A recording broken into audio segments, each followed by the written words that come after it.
I got another video for y'all. The Survivor Season 14, Episode 13. Let's get into it. So, the black team lost in a reward challenge. The winner's going to get a picnic. And between the three people, they're going to have a chance at winning a brand new Ford truck. I was so upset, but that proves you never fully got it in the bag because they had a huge lead, and that nigga U-Man fell like 3 different times. And not only did that nigga U-Man slip 3 different times to give them the lead, the nigga actually ended up winning the truck. You know what I'm saying? But here's the kicker. He knows that Dreams needs a car, and he the only person here without one. So he said if him and Dreams make it to the Final Four and he wins immunity, he got to give it to U-Man. Jeff had to make sure that U-Man knew, like, hey, it ain't no obligation here. Like, you doing this strictly based off of Dreams' words. And he was like, yeah, like, I know, I trust him, whatever. This nigga may be more dumb than Alex. You know what I'm saying? Because if I'm Dreams, it really don't fucking matter what I do. I could keep the idol and say, fuck this nigga, I'm finna go get that milli. Or I could keep my word and go home and be content that at least I left here with something. Denzel, I'm leaving here with something. You know what I'm saying? But dead ass, though, because the rest of these motherfuckers, they really can't say that. What could they say? Oh, I was on Survivor. You can see me on TV. But it's like, okay, you don't got no bread to show for it. You don't got no souvenir, no nothing to show for it. Except that you was on the show. Like, that's it. Nigga, that's not enough for me to sit in the motherfucking wilderness for however the fuck long they in the goddamn wilderness. So after U-Man gives Dreams the car, he sends himself to Exile Island. Dreams was like, U-Man is such a good person. Like, that nigga not giving that shit to you for free. He putting stipulations on that motherfucker. He ain't all that good.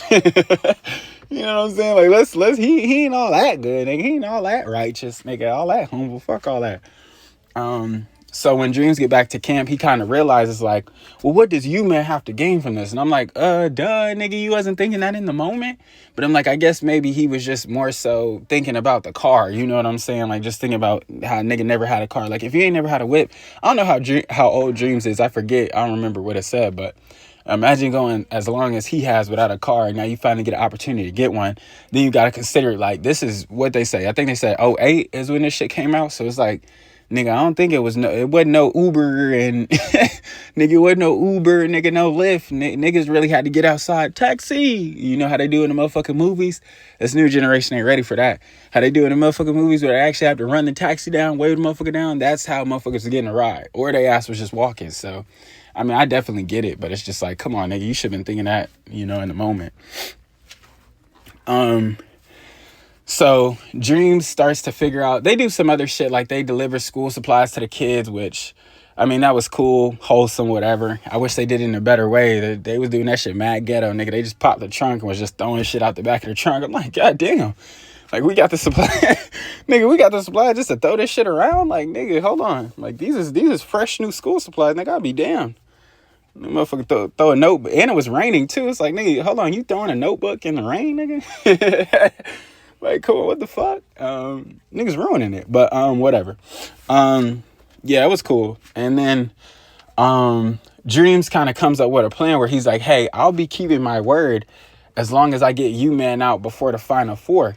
So U-Man, he doesn't really catch wind of it, but he starts getting suspicious. So, he ends up playing his idol at Tribal, which played to his benefit.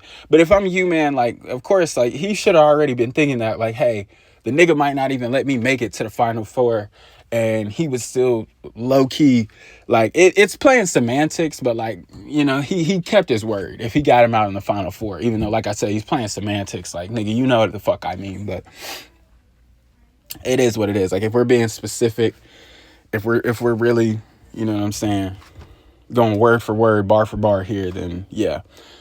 So yeah, U-Man, he ends up playing his idol, and that saves him, and then that gets Stacy out. So yeah, which if you're Stacy, it ain't really shit you could do. But anyway, yeah, that's the end of this one. Don't forget to like, subscribe, catch your friends.